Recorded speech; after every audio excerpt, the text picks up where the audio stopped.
Welcome back to the Art Cafe. This is episode 103. In this episode, I invited my friend Aaron Limonick. Aaron works at Naughty Dog. He is a senior concept artist. He worked on games such as The Last of Us 2, the upcoming one, as well as Uncharted 4, among others. We talked about working in the industry, the differences between being a freelancer and working in the studio, as well as learning new skills as an artist. Hope you're gonna enjoy this one. Let's go.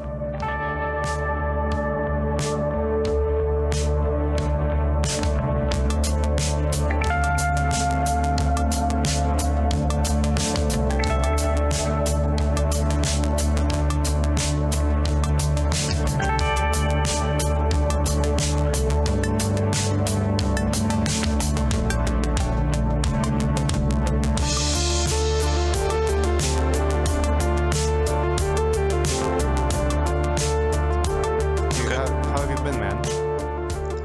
I've been great, man. I've been, it's like you were saying, to piggyback off what you were talking about, doing multiple things at once is getting a little tougher, but I've been finding a good balance, I think. Trying to find a good balance with all the things that I have going on, because I definitely had to find out on my own, like, how to overload, like what is overload, what is too much, and then dialing it back just enough to where it's like, all right, cool, it's manageable, but I still am like very occupied with several different things. And that, I think, is it took a little bit of experimentation. It took about I don't know, 7 or 8 years, I would say, to get that figured out. But Yeah, of back and forth, going too far, then the next year would be maybe not enough, then the next year would be too far.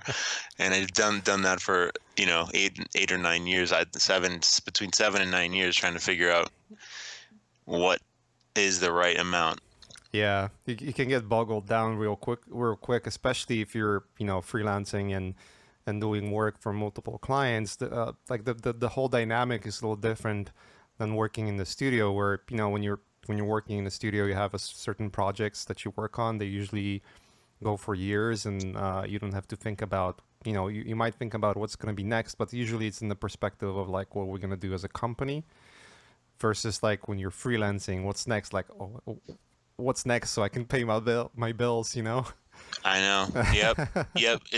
There's like short-term goals, and then there's long-term goals, and then there's medium-term goals, and there's like it comes from multiple things at the same time. It just Yeah, gets really a lot to handle. But I sort of realize, like, everyone has to have their thing that does not have pressure on it. Like you're saying, sometimes it's like pay your bills, sometimes it's company stuff or whatever it is. I think it's nice to have some projects that are like literally it doesn't matter for anything when it comes out or right. um, when it's released. And so I think I have some of those things that are like really long term, and it kind of can be whenever I want.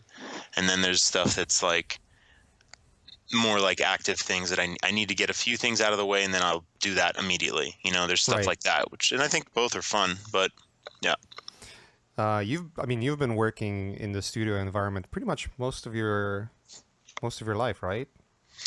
the whole time. The whole I've time. been doing that. I've been doing that. Yeah, no, literally my whole life since I was born. I started working in studios, and there was an age issue when I was like 2. I think there was a I had to sign some contract. My parents had to sign some contract saying I could. No, I was too. no. um, The whole time since I started as a professional, I was working in studios, but always doing freelance stuff as a secondary thing. right. Yeah, yeah. I remember. I know you since you joined Naughty Dog. I'm pretty sure on any other podcast we had together. I think that's the third one, right? It's the third time I have you on the Art Cafe. I believe so. Yeah, I think Um, it's the third time. yeah, yeah, Because yeah. I I had to. remember before in the past I was doing some sketching or something. I Yeah, remember a couple of them specifically. Yeah. yeah, yeah. Yeah, that's the third time I have you, and this time around I had to send the bat signal because, you know, uh, I had a guest lined up, and then like shit, I need a friend. Yep. I want Things to talk to the happen. I mic, and understand. you're always there for me, like a Yeah, true dude. friend. Long term um, friendships. Man. You gotta come through sometimes. Yeah, dude, and I'm pretty sure half of the questions I already asked you, I asked you before, and it's kind of what it is. Yeah, but the answers kind of change, Oh over yeah, that's time. true. That's true. You grow up, you get some pubes, and Hmm. your perspective changes for sure. Yep, that's pretty much 1 + 2 = 3. Um, have you But ever yeah, thought dude. about working outside of the studio, like just freelancing? I mean, I'm pretty sure you did, but I'm just curious, like if you ever thought about it seriously. I don't want to like cross the line, obviously. If Naughty Dog's folks are listening to it, it's like, damn, Mache, like what the hell you're doing? No, no, no. It's nothing like that. Yeah, As a career style, like, I guess everybody has yeah, their own thing that works best. For me, the the main thing that always was a question mark for me, or kind of like it never really seemed to appeal to me as a freelancer, is the same as the thing that makes it really cool to me, which is like the fact that you can pretty much make your own schedule for the most part, right, and you have a lot more flexibility in when you're actually doing the work, what time of day. So that's an upside. That to me, the downside is like I really work well on a schedule with individuals and where everyone's collaborating together, and it's confined to a particular schedule. I know that sounds weird, but I guess I could explain more. And for me personally, like I'm very regimen based and discipline based, and the hmm, more structure I have, then the more efficient I tend to work, and the less structure I have, I tend to kind of float around and maybe be less efficient with my time, and kind of my brain just decides, I'm not quite in the zone right now, I'm going to take a break for a little bit. But when you force me to, like if I'm in there and there's people there right there in front of my face and I'm working with them, I sort of just switch on and I stay good until it's time to wrap it up. It's a strange thing, but I sort of I do well in that environment. right, Um, but in the freelance thing, full time, it is cool, and the excitement of always it being always something different and new. I think that's always fun for me when I get in those modes when I'm working on side projects that are always something different.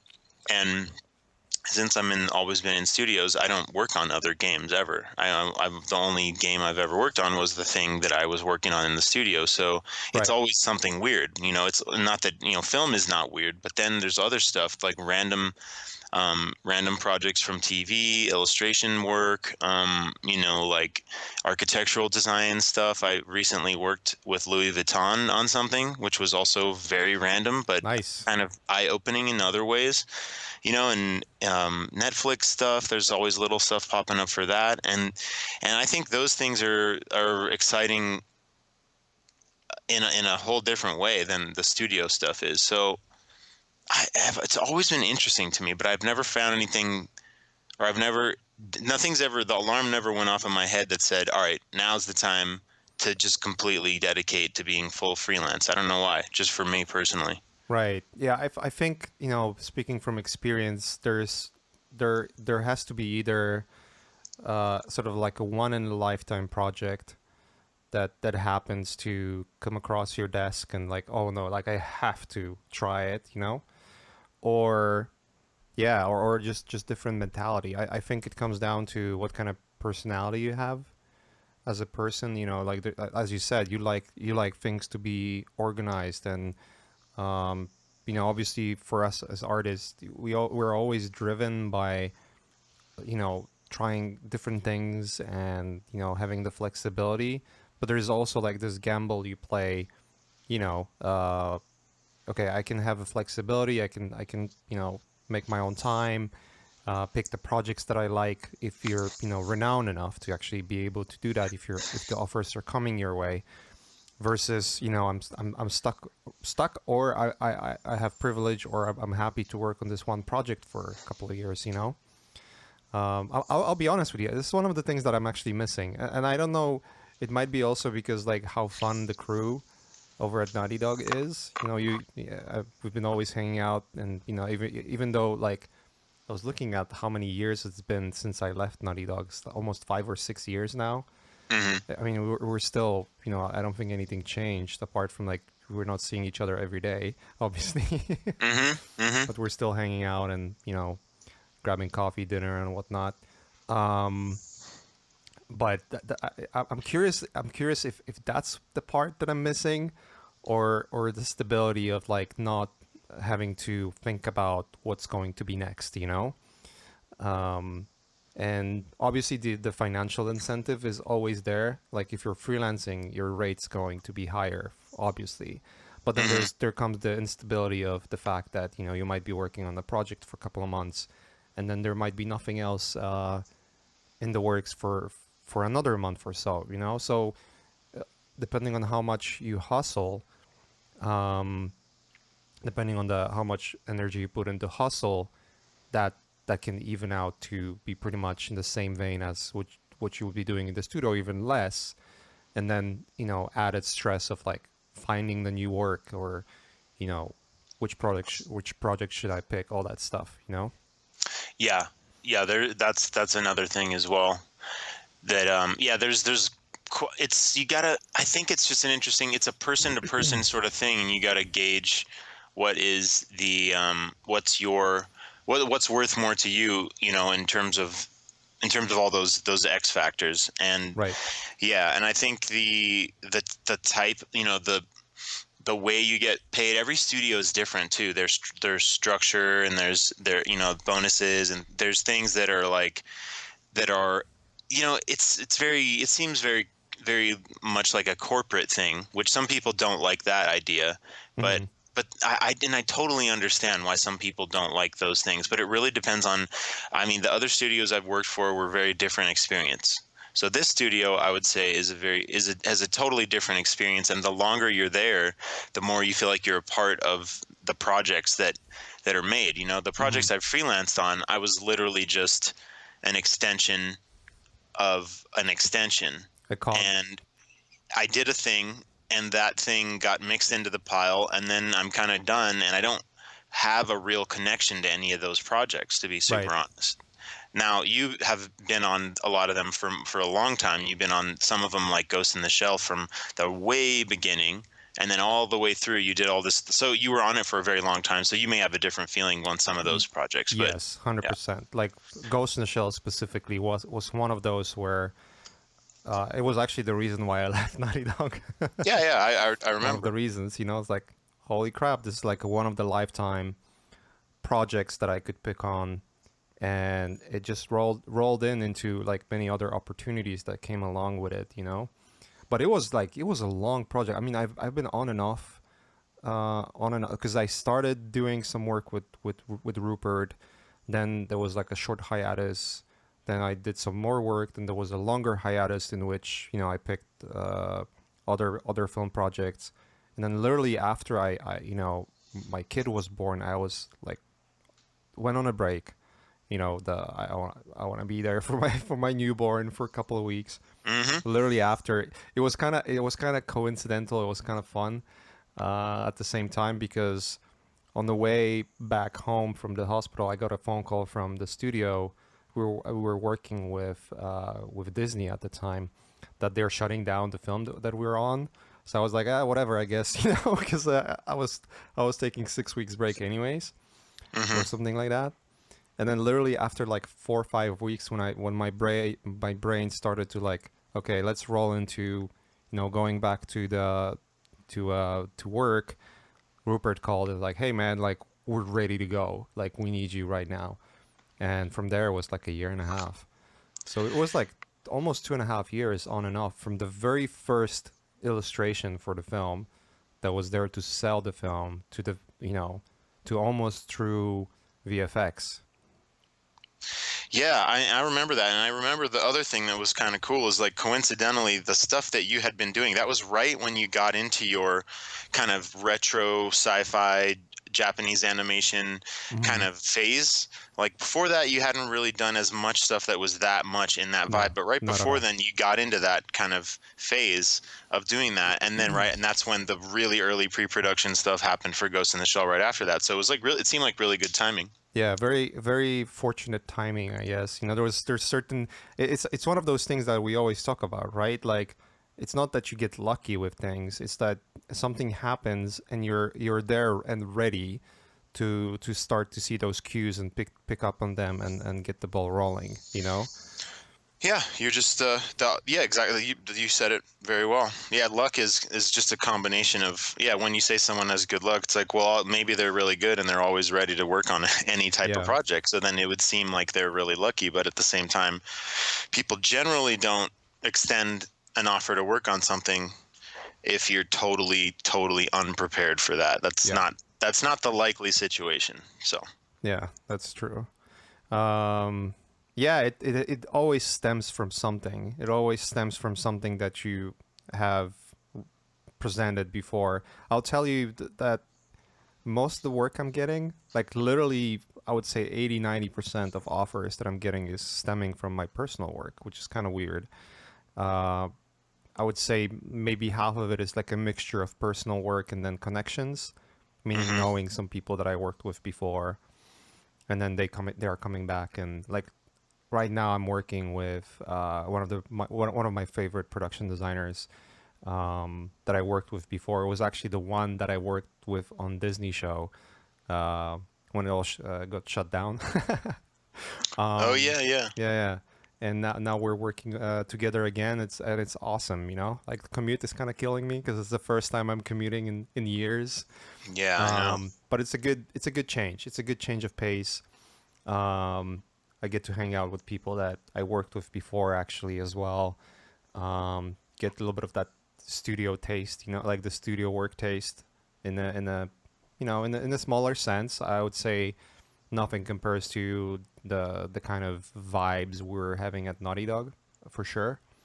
Um, but it's still there. It's fun. It's like a change of pace, like a little wrench, thrown into a machine, and hmm it's always like a good change. There's like a couple of other big long term projects that are going on as well, which is always like cool.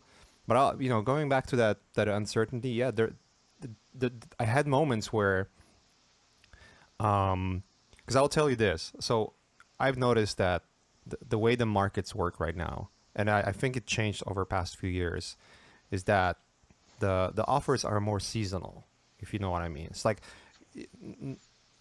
let's say 5, 6, 7 years ago, if you were good, you would get offers constantly, all the time, like every other week or every week or every day. Like there are some people that get offers every day. They're that good, right? hmm But it's becoming like more seasonal, meaning like you're gonna get like 10 offers one day or 10 offers one week, right? And then a month of nothing. And that change of pace makes for that uncertainty. And there is something about, I don't know, something about that uncertainty that makes you make stupid decisions, or you're prone to make more stupid decisions. Like maybe you're gonna pick up the project that is not gonna be the best. You're gonna struggle with it, and if you just waited another 2 weeks, you would get onto that other project that is just awesome in every aspect, right? But now you've committed to something else, and you cannot say yes anymore. hmm And those are like the gambles you're gonna have to start playing.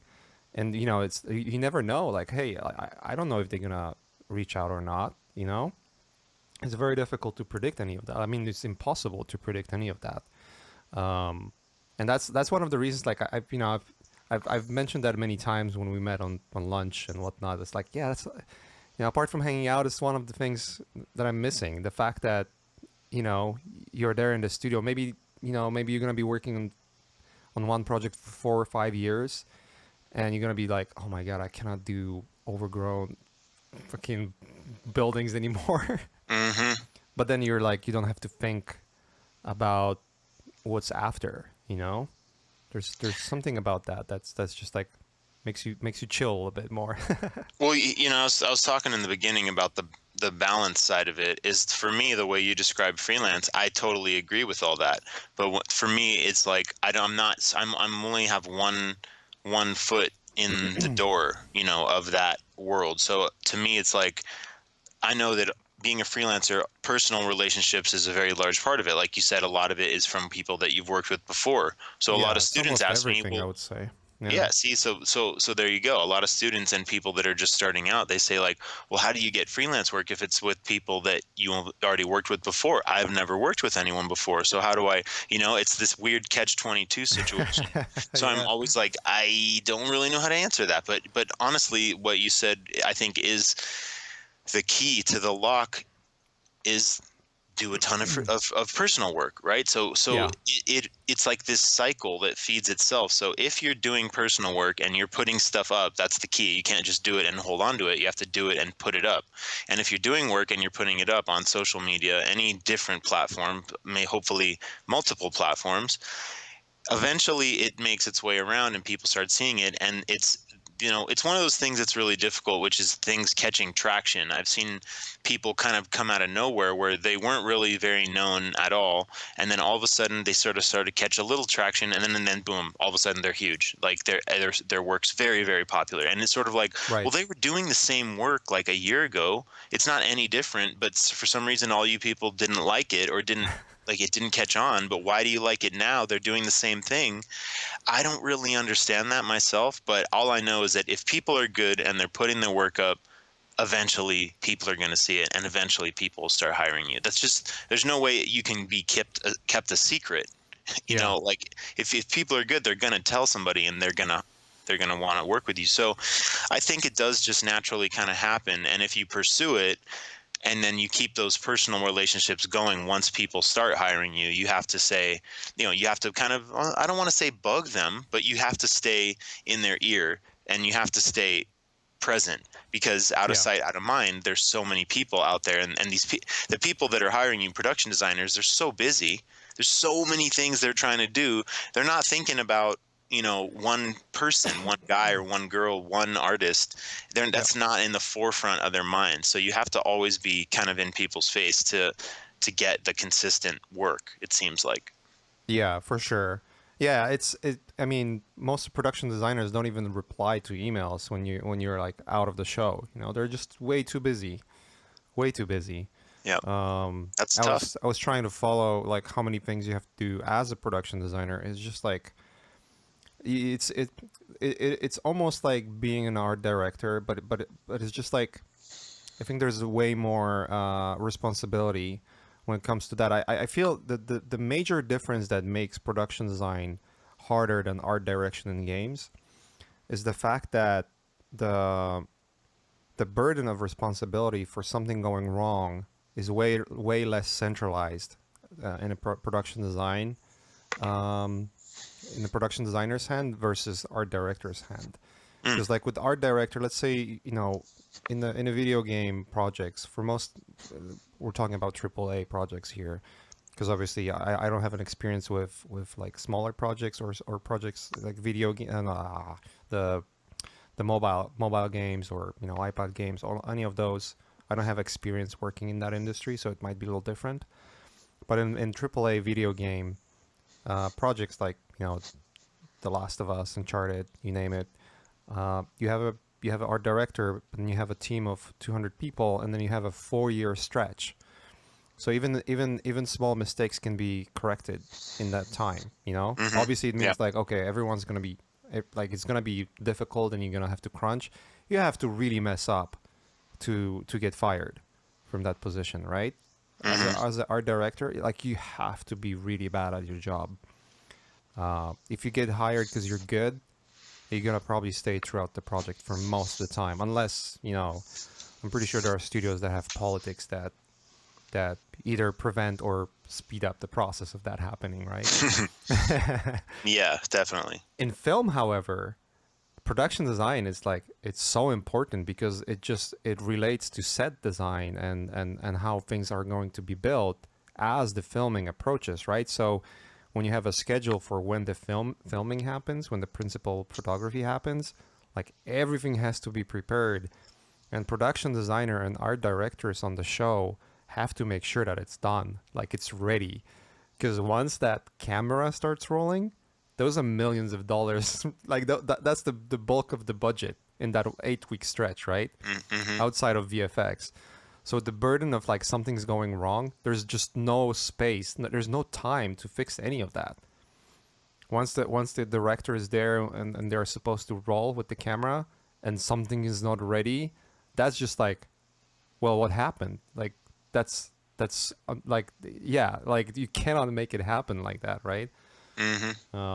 I don't know where I was going with this, Well, no, I'll but help you out there. I think what you're saying is, well, first of all, in our studio environment, the whole the project from pre-production to production to post-production, all of it is fluid in one thing because yeah, the whole thing is one environment. You're doing concept art at the same time. People are building sandbox 3D stuff, trying to figure out what would be a good test for one of these environments, one of these levels, one of these linear kind of whatever the style is. Could be linear, could be non-linear, but it's all fluid throughout the project, and how an art director fits into that is subjective, because honestly, there are every studio I've worked, the role of an art director is a different thing. right, It doesn't yeah, always function the same, and you have this long time working on a game. They happen over years, most of them, and that is a much longer time to sort of sort out those things. Film is very high pressure, and the pre-production thing has nothing to do with filming. Like, yeah, so, like you said, just the way some of what we see as concept artists is much less stress than it is for them, the production designers, being on set and oh watching yeah, it came it back to me translate actually. into film. And like you said, it's happening in real time. It's all right there, and things that need to be fixed, they need to be fixed right now, because every day that, like you said, this street is rented out that we're shooting on, and it's rented for these 3 days, and if you blow a day of that on Yeah, some dumb mistake, look at how much money you just blew, just from that one day, because of one small thing that wasn't right. And then now they have to CG change something or whatever it is, like it's so expensive, or reshoot. like That's Superman it's mustache. super bad. Yeah, yeah, exactly. So um, that kind of stuff it totally changes what the role of an art director or production designer is. Like you said, I mean, you can yeah, we're make, talking about like the fact that they are not replying. They're way too busy. Then yeah, they they would have be. to reply in the studio. Like, or if they don't, I'm gonna walk over there.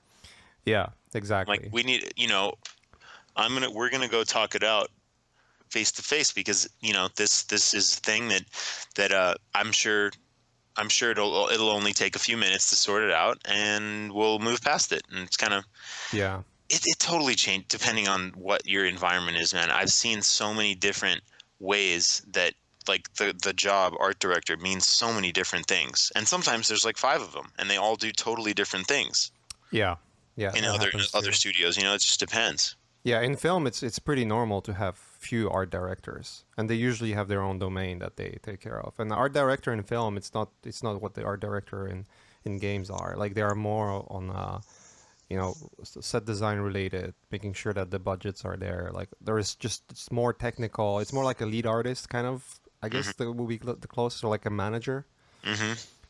manager role. It's less about the visuals and how things are going to look like, right? That's the job of production designer, costume designer, and then the VFX supervisor. Hmm. Um, but yeah, it's I can't remember who I was talking with about this, but it's very difficult to stand out, as you said, because like it's a catch 22, I guess. Is that how you say it? Catch 22 or 21? Yeah, Catch catch 22. Yeah, catch 22.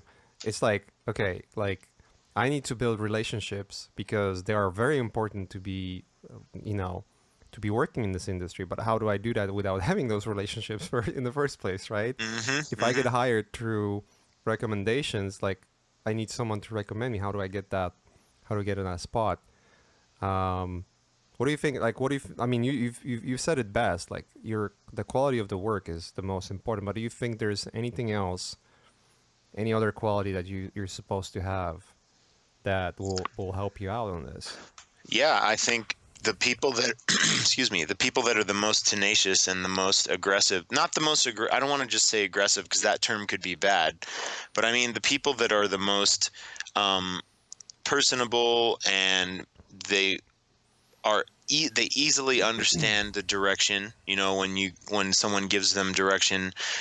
And the people who you know, a lot of it is just a personal preference thing, like what that production designer likes to how they like to work with someone. Hmm. But I think if you are someone who's, you know, always available, always on point, always on time, and pretty tenacious, like you're showing that you're really interested in going after the job, or you're very after going after trying to satisfy the requirements of whatever it is they're looking for. I think those people tend to stand out the most, other than the quality of the work, because that's not the quality of the work is not very is not related to anything, a personal thing, because sometimes I know people have gone on ArtStation, or they found someone who's really good, and they tried to hire them, and then it just didn't pan out. It didn't work out. Something wasn't clicking. Right. And a lot of that stuff just has to do with like someone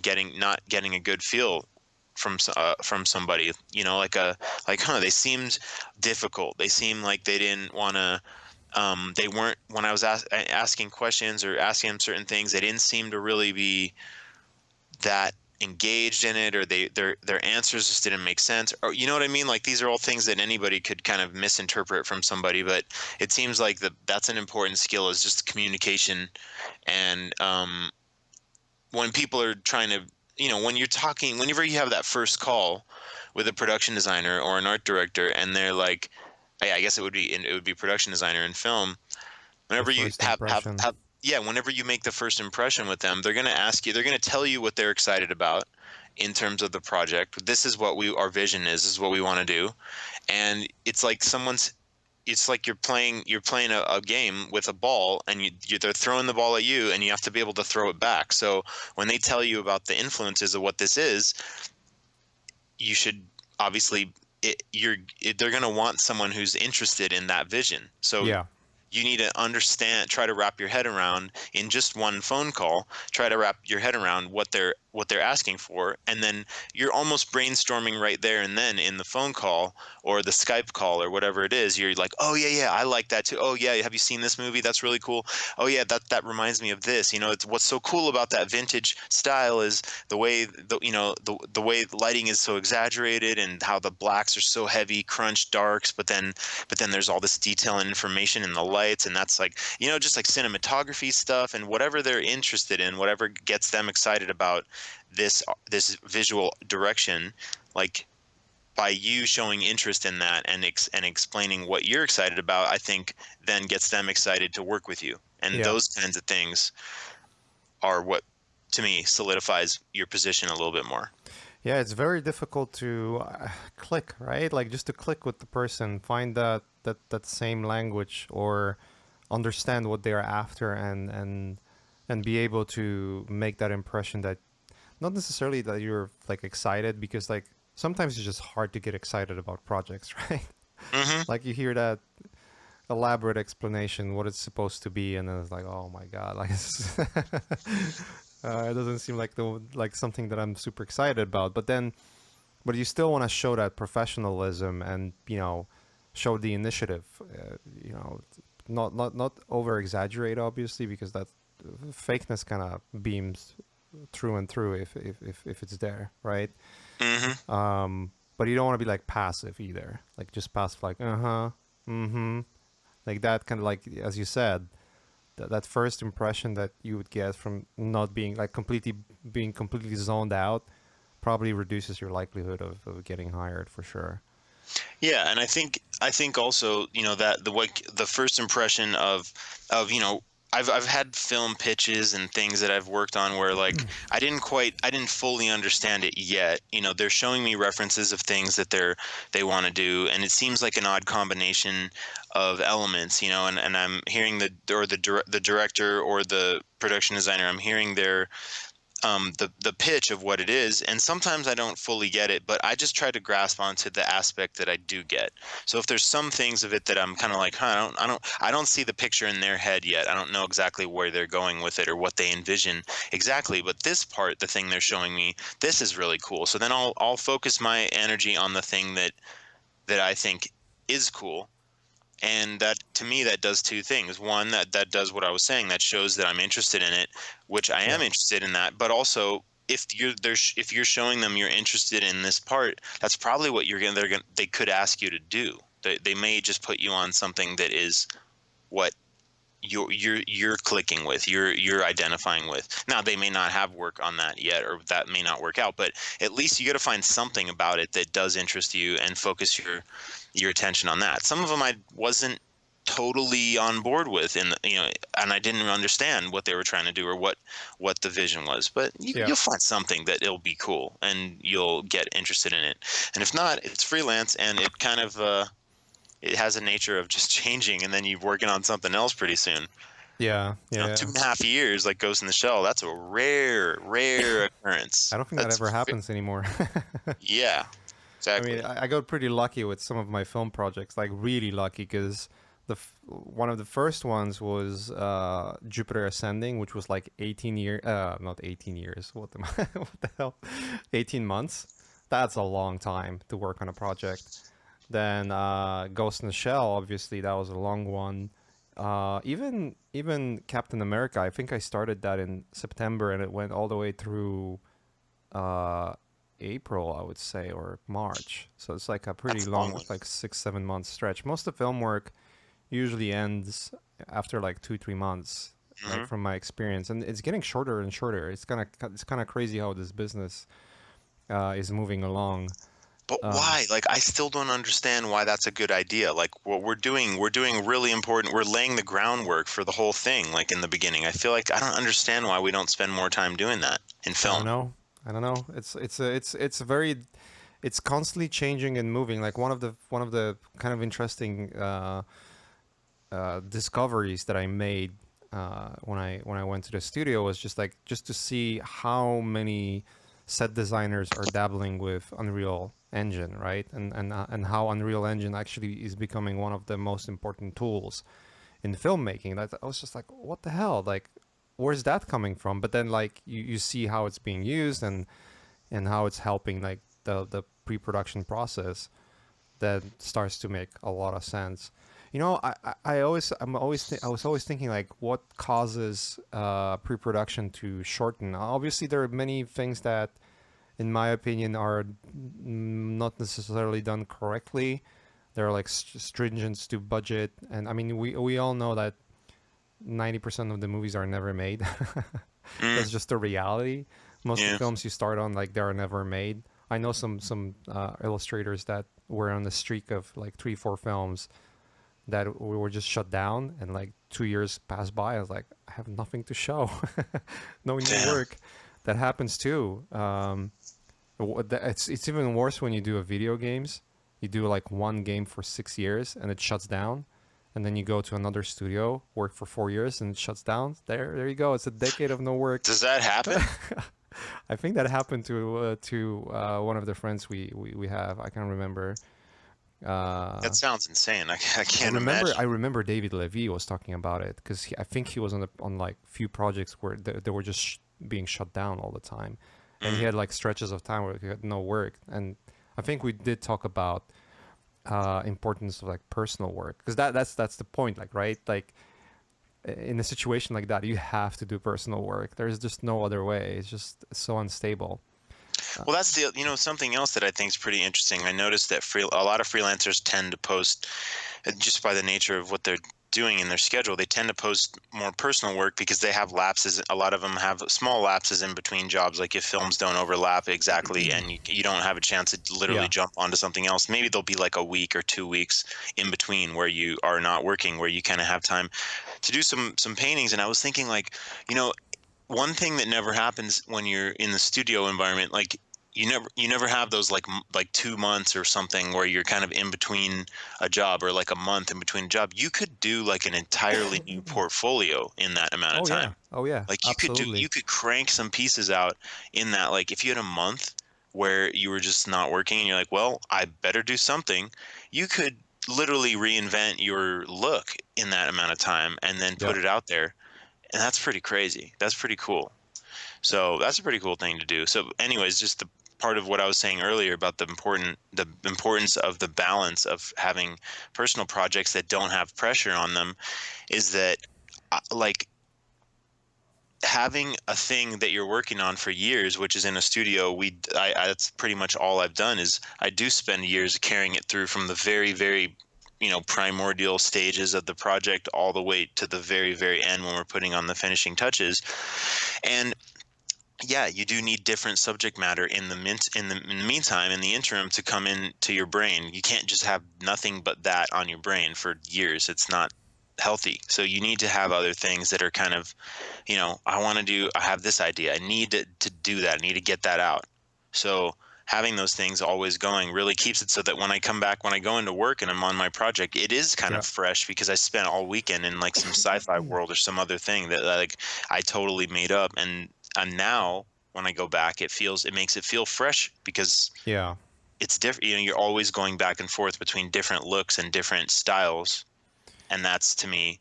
Or I was just sketching in my sketchbook, which is like the opposite of using 3D and rendering some super realistic looking rendering. It's like literally the opposite thing would be drawing with a like your kind of drawings, just pure black and white, like graphic illustration, Yeah. doing that. So that's important, I think, man. I think that's really important. Yeah. Someone asked me why am I not doing like regular sketches anymore? Like, the color sketches or photobashed like paintings. It's just like I do it all the time, every day, day by day, my regular job. Yeah, exactly. It's like I have enough of it, Yeah. So it's Yep. always a good change to do something else.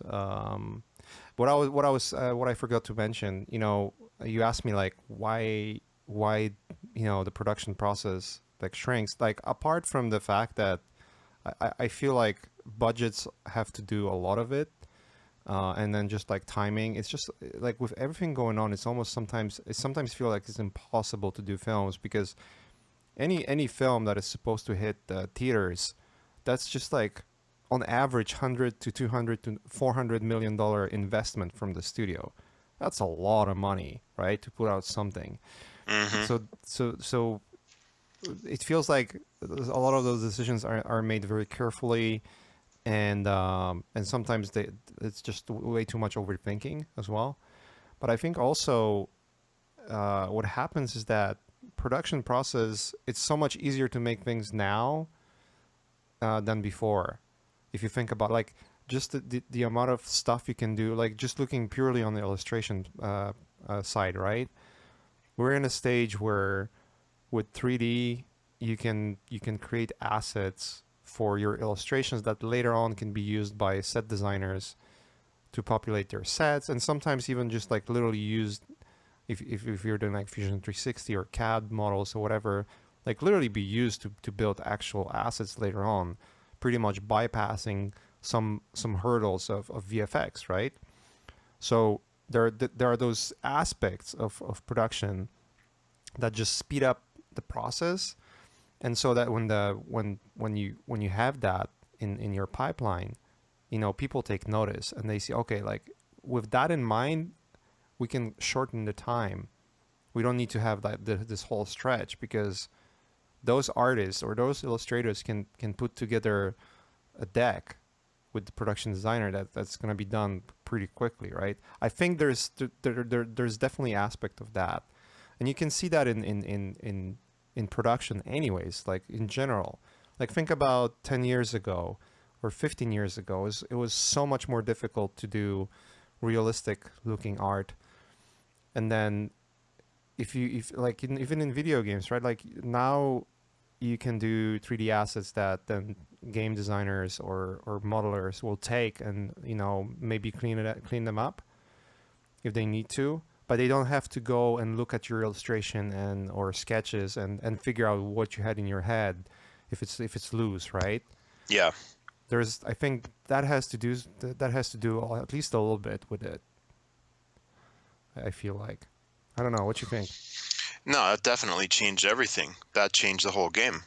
Like when you're able to transfer your work like directly to the production with Yeah. models. I mean, you made something that can then be used. I mean, we do the same thing. We build stuff and they use it. Sometimes they'll They'll just sometimes they'll use it and they'll recreate the low poly, and then they'll bake our model, like the detailed version, as a normals, and then they'll bake that onto the low res one. It Yeah.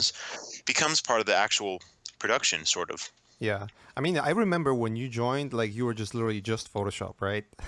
Yeah, When we met for the first time. I Now, think all of what us are you were using pretty now? I much. mean, I think you're using Blender, right? If I'm correct. Are you using what do you use for modeling? Some Blender. I mean, right now I'm still using for something I need to do fast. I still just block something out in Modo, and then Right. I'll either end up sculpting on it in I'll use 3D Code for that, Mm-hmm. or whatever.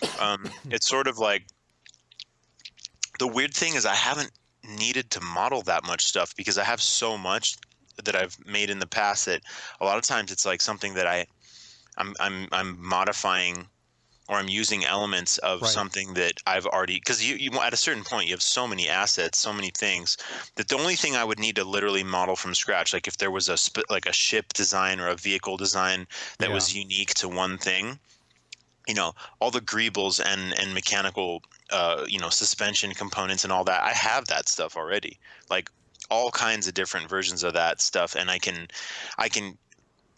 put something together relatively quickly. But the shell of it, the main shape, the new element that's a new thing, I could build like a rough chassis kind of thing, but then the external shell would be something I would probably build from scratch.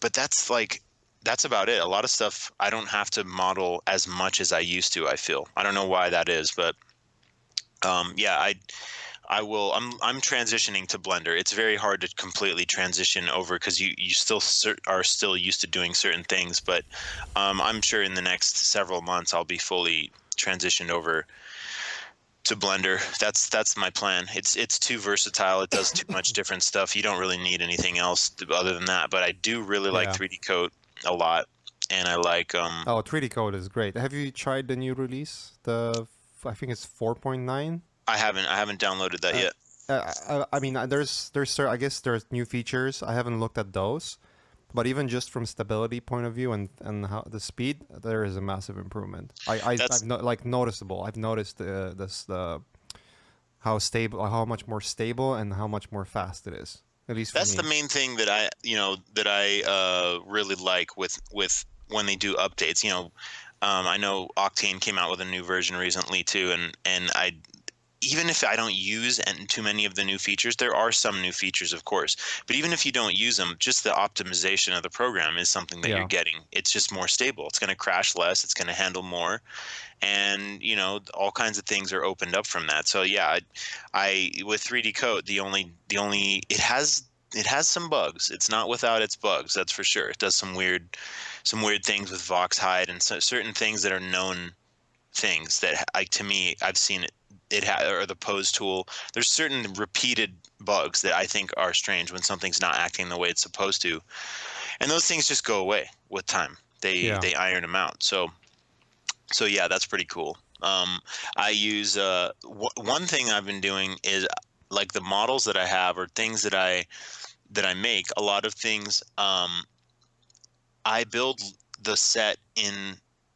chunks, not like one whole piece. I build it in Yeah. chunks, and then I bring the chunks into Octane, and I compose it in Octane lately, is what I've been doing. I've been Oh, doing that's it like interesting. that because it's really not difficult to move things around. I'm just moving them. Once they're built, they're already built. And then I move those elements around in Octane in the set, because then it's more of a, I can instance them. So I'm bringing in these chunks, and I'm instancing them in Octane itself. And I mean, you've used it.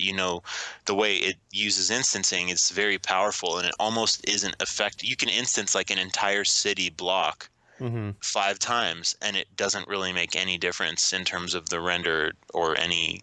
It, Right. it just it doesn't affect it. It's very strong in that capacity. So that's what I've been doing things that way. I've been, rather than compose a scene, I'll build like an item. Just I'll bring into Modo and I'll model something out fairly simply. A lot of the detail that I'm bringing in comes in the texture, which I Yeah. add in Octane, or the displacement map, or whatever, or the normals, or whatever it is. A lot of the detail comes in that phase of it, and the placement of these objects. For example, if I had like a freeway scene where it's like some futuristic freeway with a bunch of motorcycles chasing each other through the streets and winding through this like multi-tiered level of freeway structures or something, I would build a chunk of that freeway structure, just one Mm-hmm. section of it, and then I would instance it a bunch of times and rotate it and change it and create an entire like network of structure. And then the same thing, I'd bring the motorcycle in as one element, instance that, duplicate that a Right. bunch of times, and then before you know it, you've got something that like is got like 100 million polygons in it, which most regular programs wouldn't probably like that very much. It would start slowing down. But in Octane, it doesn't really do the same thing. If you're instancing, it's way faster, I think. I need to try it. I mean, I tried Octane standalone like way back in the time, but I've been on the V-Ray train for like forever, basically. Yeah, I So remember. so I haven't really tried the new versions and how the editor, because like I mean the standalone is pretty much the editor, right?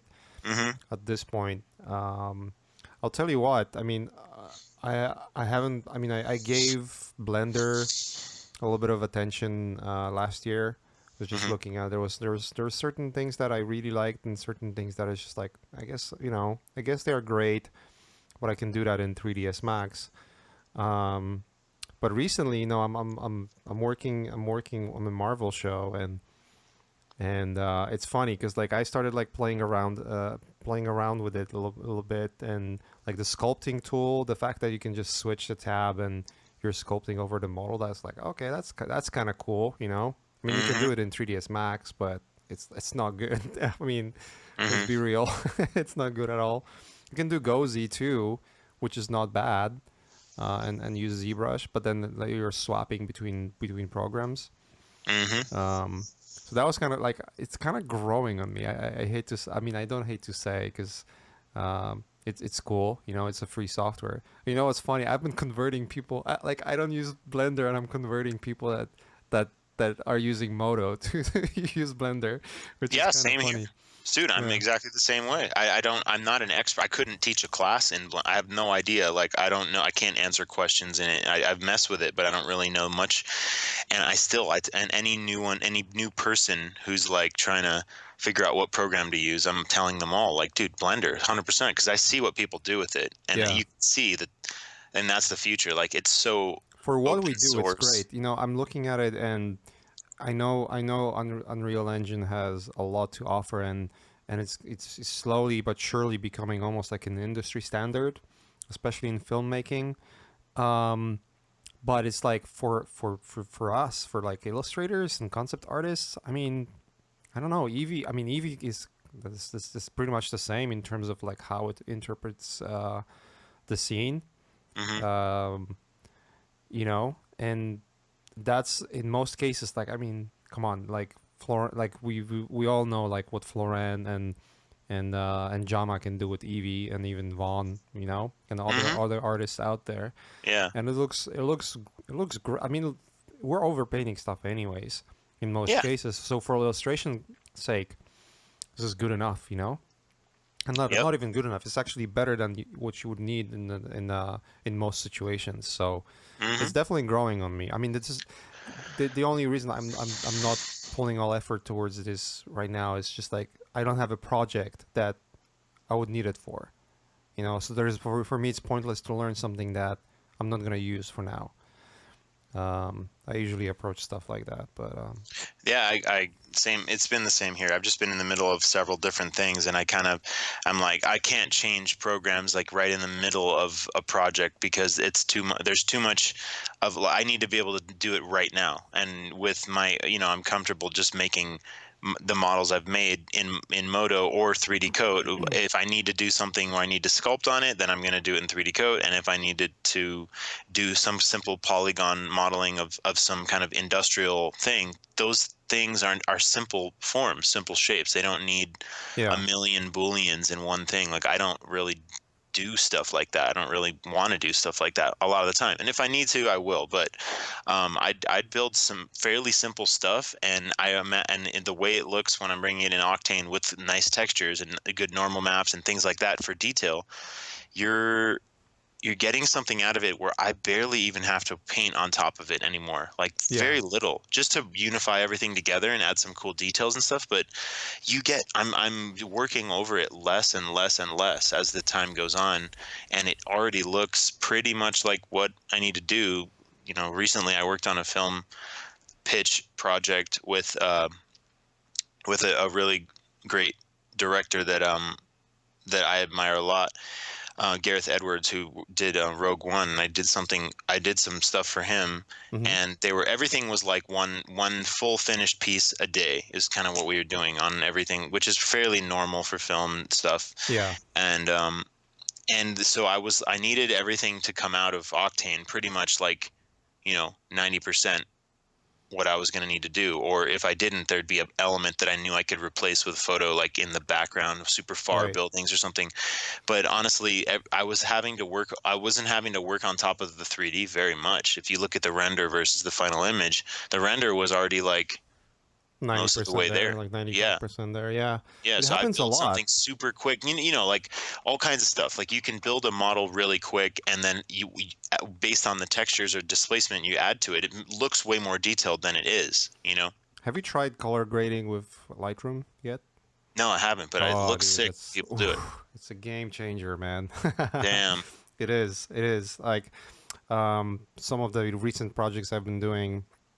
Actually, honestly, ever since Ash hooked me, I mean, we've been going back and forth with Ash about photography, and he's now more into filmmaking, which is great. I get the behind the scenes from him all the time.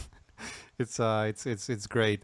But ever since he sort of like pointed out, like Lightroom already, why you're not using it for your concept art? It would just make it that much better, So what do you do? What's an example? Like how do you use it with a concept like art? so when you work in the illustration, like when you're working on your illustration, or you're touching up your render, usually in Photoshop you're like stacking layers, right? I'm gonna do a little bit of hue and saturation, I'm gonna do a little bit of this, a little bit of that, right? The Mhm. problem is like once you have like 5 or 6 layers of like levels, hue, saturation, all that stuff, like anytime you want to change something real quick, you have to click the layer, open the properties, and then change it, right? And then Mhm. click another layer, open properties, and then change it. With Lightroom, you have everything in one deck on one side, and you're like basically like DJing the look, almost. It's it's it's kind of annoying at the beginning because the philosophy of how the catalogs work, and you have to import everything. You cannot just open the folder. It doesn't work that way. You have to import to the catalog and then work with it. But then Mhm. you can save presets of like, I really like this color grade that I did here, and I'll just use my presets, right? And apply Mhm. it to other concepts. There were some renders that I've done that looked kind of like okay, like it looks alright, right, in the render. But then I was able to punch in color correction that was just like, oh my god, this looks completely different now, Hmm. Um, I have it. I've just never messed around with it that much. Yeah, I I've think a little it's bit, but super powerful, especially damn, like just I need getting to get different into that. versions. Dude, let's say you want to change a color of something. Like you want to changing colors is so much more easy. Like hey, I want to just pinpoint and just change that red tint, or all that kind of stuff. It's just like it's very powerful. It is very powerful. Like that I found between, like, if I would look at 2019, because granted, working on my own film, I had to learn pretty much everything to make the film happen. I'm Mhm. slowly getting there. You've seen what I'm doing. Um, there is certain software that I was learning, and I would say Lightroom, Resolve, and Houdini were like top three for me, like easily, in terms of like how much power is behind those three applications, right? Mhm. I would say Resolve. If Resolve had a better way of handling images, you can still color correct images, but it's more for film, like film and video corrections, right? Mhm. But if I maybe it's something I need to figure out, but Resolve for like video, oh my god, there's just nothing else out there that is coming even close. Wow. Um, it's one of my favorite stuff. Like it's top two easily. Like out of everything that I know, it's top two. Damn. And that's Um, crazy. It's not even like a entertainment it's not level, even something that I use for work all the time. I only use Hmm. it for my film most of the time, Interesting. and like videos or anything like that. But easily, dude, it's just so much fun to work in that software. Color grading is, I mean, all the films in the industry and TV shows are graded with Resolve. Hmm. All of them, like or 95%. It's like the industry standard, you know. Um, but yeah, like, dude, um, Lightroom easily changed everything for me. I don't do everything in Lightroom. Like, not some there are some concepts that I don't need to touch, but especially 3D renders. Once you get like some of the retro, you can get like the real film stock emulators. Hmm. You can use that, and then you can add a little bit of grain, a little bit of like defocus, the degradation of that comes from the lenses. That makes the image look less sharp and crisp and not less artificial in a way. And then you Hmm. punch the contrast. There's just so much more options for that. Hmm. Once you get those sliders going, oh man. Whew. That's so weird, man. I can't believe I never thought about using it on renders, but that sounds like Try that it. makes a lot of I sense. don't want to make a commercial here, but yeah, No, Adobe pay me. we've already sort of done that. We definitely Blender owes Yeah. us some money.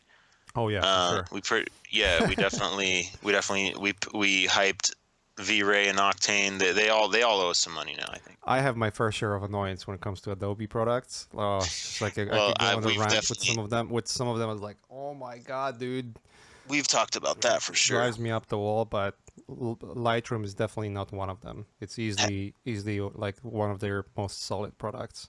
Did you like Adobe Fuse? I've never. What is it like? What I never tried it actually. It's like a real quick character builder. It's like you know how annoying Daz 3D is, right? Like how What are you talking about? I love Daz 3D. the I love it. UI. Oh, it's yeah. I mean, there are some kinks that they should work on, but I know I'm what you talking mean. I know what you mean.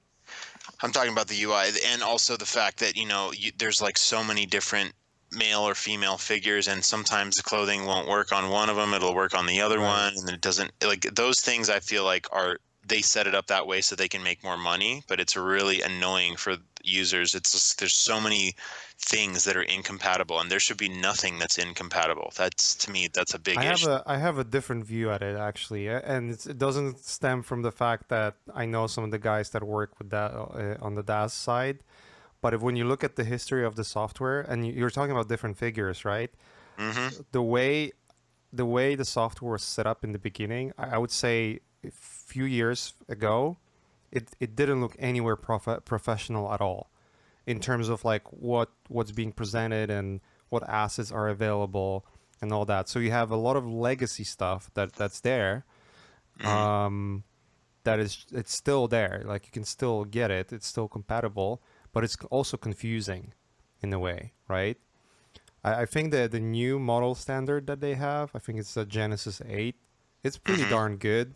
Hmm. Um, the only issue is that a lot of like good stuff that comes with it is usually community driven. So you have to have artists that are really good at what they do and they share the assets and sell them so you can buy those extra assets to Hmm. make your work easier.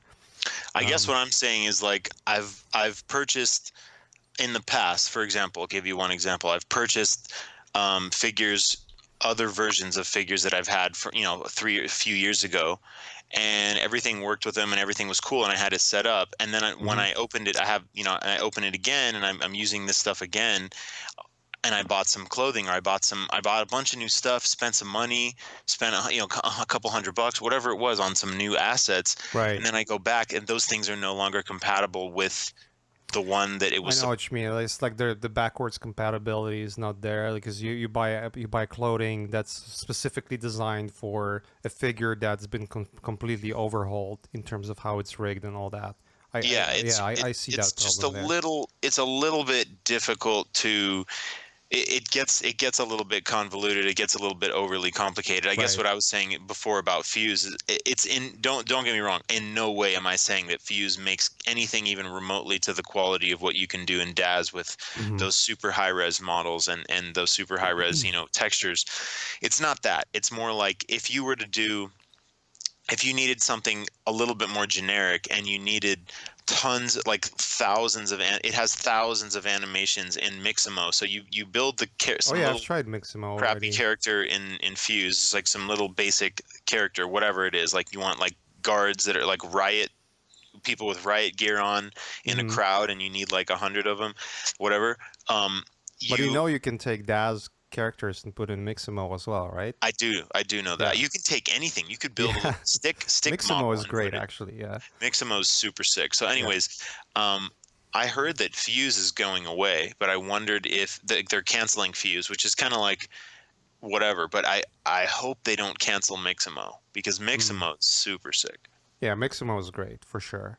It's definitely I would prefer that over Daz animations. I think It's for so Daz, easy. It's so yeah, fast. for Daz, I think you have to have like specific plugins that community have built in order to make it even workable. I would say it's very difficult if you cannot just like pinpoint regular keyframes. I mean, there are there, but like I've run into issues where I want to do keyframes on the face, but or the shapes are not keyframed either. Like there's some certain things that it's difficult to find. They're like not in the same spot. I can see how this can get annoying, but then again, it's a free software. Yeah, Let's not forget that. yeah. So there's that. But yeah, I don't think Daz has a competition right now. No, it doesn't. It Yeah, doesn't. yeah, It's definitely high quality. It's just like sometimes the UI and some of that stuff when you're trying to pose. See, I guess what I was talking about specifically on the animation side. If you're taking DAZ models and putting them into Mixamo, and you're doing like a cycle of a run cycle, and all you need to do is do a render, and you've got like 5 different frames of that run cycle. Now you've got 5 characters that look. I mean, the animations are great. yeah. If you got a DAZ character running through there, now that is the process I think is pretty badass. And, it's funny because we always talk about like a million different things to do, all the programs to use for different things. And again, another thing students ask is just like, how do you manage so many different It's a treadmill. programs? I'm like, dude, it's really, it gets to be kind of annoying sometimes, but if you learn I hate to it. It's one of look the at it things a I hate, different man. if you look at it a different way, here's the way I look at it. Every time you learn a program, you learned it because it has the ability to do something that's going to be replace something that you thought was more annoying. So whatever you were doing before, like the program should be making it somehow easier for you or taking away a part of the project that you thought was not Yeah, fun. yeah. For example, like before we all used any sculpting program. Like if you knew no sculpting program, you just knew your regular polygon modeling program. It doesn't matter. Any program can model. If you're just talking about basic modeling, any program has good enough modeling to model some simple vehicle or Yeah. spaceship or whatever. And but you didn't know a sculpting program ever, there's certain things that you would have a hard time. You would either have to render it out and then just start painting over it and getting some more of those organic elements into it or whatever. Even doing hard surface modeling in a sculpting program, there's certain things that are easier to do than it would be to build a model, normally by hand, by polygons. And before you knew that program, that would have been way harder. So you learned it because you realize, oh, that unlocks this whole new potential of like I Yeah. can literally model an ancient temple and I can have it being eroded and destroyed and cracked and broken like literally while I'm modeling it at the same time. And you're modeling the hard surface and the organic aspect of it at the same time, and that unlocks this potential of all this other art you can create now.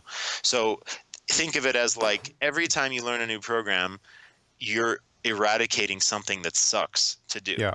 Now you don't have to worry about that anymore. That's the way I kind of look at it. So it's a little bit less, annoying, negative or on the annoyance side of it.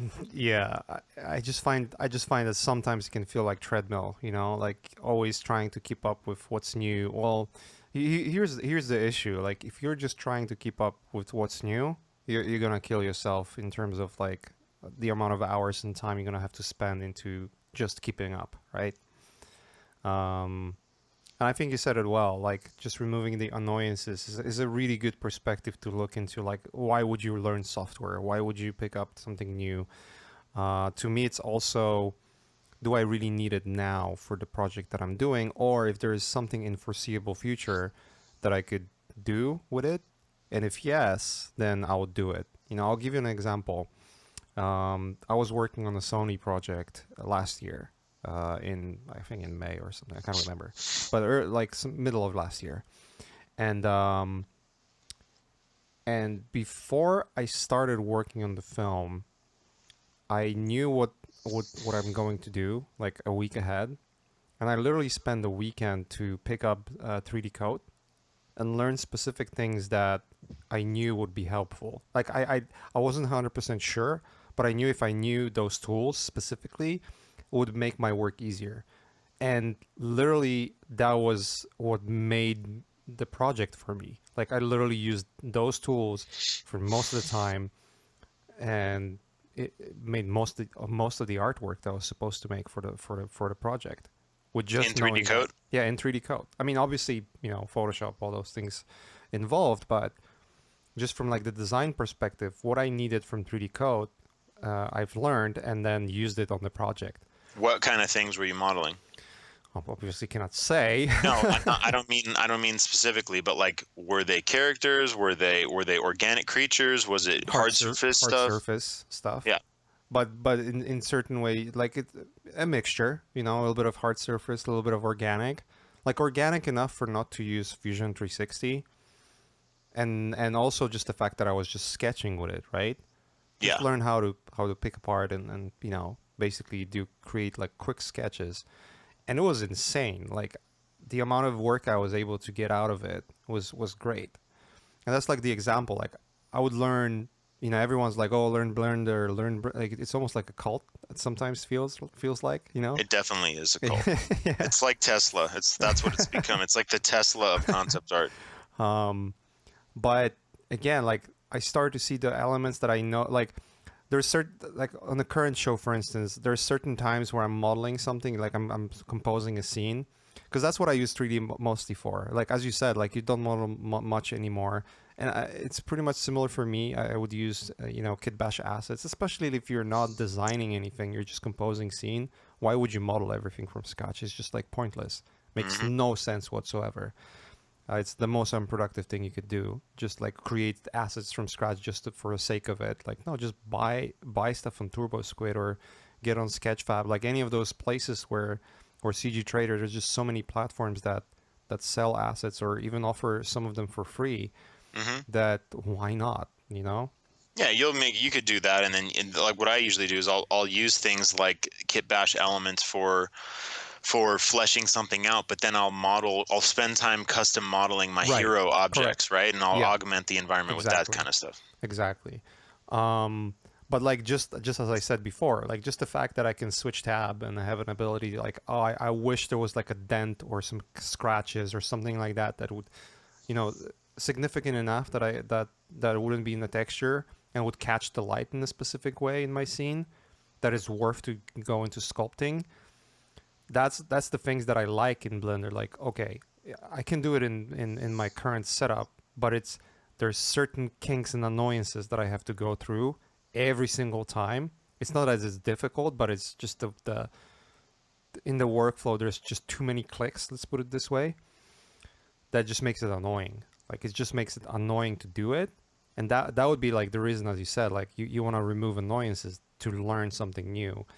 Um, yeah, you put it actually pretty well. Like this is like right on the button with that, like removing annoyances, learning the software to remove annoyances, for sure. To me, that's what it is. Like like you were saying, like the hard surface thing, like you can doing a model on something that's a hard surface, doing it, the experience of doing that with polygon modeling and having to deal with edges and edge loops and making sure things are closed and booleans won't work unless it's closed and all these other Yeah. things, and the more complicated that the model gets, the more shit doesn't work. In 3D Coat, you literally get rid of all those things. So if you're building something that you know is going to have tons of cuts in it, tons of booleans, tons of radius changes, where sometimes it's a soft bevel transitioning into a really sharp bevel, and things that are just, it's a little bit trickier, and you get into more trouble doing that stuff with polygon modeling. Doing like Yeah. some kind of really sleek spaceship design or something like that, those are the things I've had the most fun. Is two things: one, doing real hard surface stuff that has complex shapes, not just simple blocky shapes, and being able to make cuts and make and sketch with it, but at the same time it starts looking really detailed really fast. Yeah. That's the one thing. And the other thing is doing hard surface simultaneous with something organic, like I was saying Yes. before, like Exactly. creating a temple or a structure that's eroding or cracking or breaking, and it's transitioning from a very organic damaged state to a very crisp state in one other part of it. How would you do that like in an hour in a regular modeling program? There's like Would be literally no way difficult. to do. Yeah. So it's, there's certain things where it's like that is the tool to use for that, and that's going to work really well. Hmm. So I like it for those particular things, you know. Do you find anything from last year specifically? I mean, we were talking about software, but I'm just curious if there's any highlights that happened last year or are about to happen this year that you're like, oh, that's kind of exciting. Well, yeah, this year I'm stoked because it's we're gonna be releasing the game that we've been working on Hell yeah! for all these years. So we'll get to change the chapter on Was it that. already announced the date? Yeah, yeah, yeah. It's in a few months, but Okay, yeah, awesome. but I mean, I'm just curious because I don't know. yeah, it's in a few months, and it's been going for a while now. So we're happy to see people finally get to, experience it and see what the response is going to be, because it's very it's I'd say it's our best effort yet. So it's cool to let that out there From what I and saw, yeah, 100%. move on to something else, and that'll be great to that'll be great to see that. So then that's a huge thing that I'm really excited about. I'm working on a new thing for you guys, obviously. So I've been working on that and getting those ducks in a row, so to speak, and getting all that stuff organized. And um, Learn squared goodies. yeah, yeah, yeah. So I've got some definitely quite a lot of work ahead, but I've done a lot of work already as well. So I'm well into that, and personal stuff like all the sketching and all the traditional sketching I did for the last like couple 2 or 3 years. I sort of the last year I didn't do as much as I would have liked. I just because I was doing a lot more 3D stuff the Right. last year. But I did learn in the last year. I did make some huge jumps in my things that I know, in terms of my process, just my 3D process, things that in the next round of work that I'm showing, I'm starting to show some of those things that I'm doing that is getting me a different look in my arsenal, I guess, which is kind of cool. And so that's Yes, something I saw some of excited. your factory designs. Those are pretty lit. Thanks, man. Yeah, those are just the first one. Those are like the Inklings. yeah, those were the ones where I was learning it. Yeah, yeah, That's, yeah. those are the first test ones where I was kind of learning how to use it, and now I know how to use it a lot better, and I have that process down a little bit more, which I'll talk about in the Learn Squared. I'll talk about the different ways that I've been doing things and why I do them. Another thing that just a side tangent on that is something that I've been excited about is learning a new process, getting a new process, but also realizing like that that it's cool to modify and change the way I like changing the way I work all the time, so that Yeah. a lot of pieces they get done totally differently. So someone says looked at like three images and they say like, oh, what's your process? I'd say, well, I mean, which for which one, because they're totally different the way I did it, because you do it the way it suits that project, and that keeps me excited about doing the work because it's not just the same old every time. Yeah. I have to think about like what's the look I'm going for and what's the steps I'm going to take to get to that. And by doing it totally differently each time, some to me that's just fun. Sometimes I'm like photo bashing and painting over it. Other times it's like almost entirely 3D and I'm painting over it almost none. And then other times it's like some kind of hybrid mixture or whatever, and it's a totally different process. So sharing some of those will be fun this year. I'm going to be Yeah. sharing a lot of new stuff that I think I've sort of come up with a fun I can't several wait. different processes. Yeah. I can't wait, dude. Trying to think what else, man. What else? I'm gonna go on a Europe trip. I'm gonna be going to Europe for some workshop stuff in May in the spring. So Nice. that'll be sick. To Italy, and from there, I don't know. The rest of it will be surprises this year. I don't know what else to be excited about. Hopefully, Do you have any like long-term plans? Like, you know what? I want to tackle this thing in the next couple of years, or I want to try this endeavor. Anything like that, or you kind of flowing and seeing what life brings? I want to compose maybe a series of art books, or just at least start with one art book, but of my sketches, like really high quality, like watercolor paper, like nice paper, to show them the size that they really are. Because a lot of the stuff you see online on on Instagram when I was posting those, they don't really come through like how they when I show people the actual Yeah. sketchbook, they're usually surprised how they look. And just I'm not saying like they think they're it's not that they look um like you can't see the detail in a photo. It's just that seeing it in person and the scale that they are and the size that they are is maybe misleading. When you look at it digitally, you don't really know how it feels. So I want to try and recreate the experience of them having it my nice sketchbook in their hands and being able to see the size that they are. I love my handmade sketchbooks that I have, and I feel like that adds to the feeling of how they look. So I want to create. That's a long-term thing that I've been trying to think about, but that's something that I want to that is going to be in the near future as well.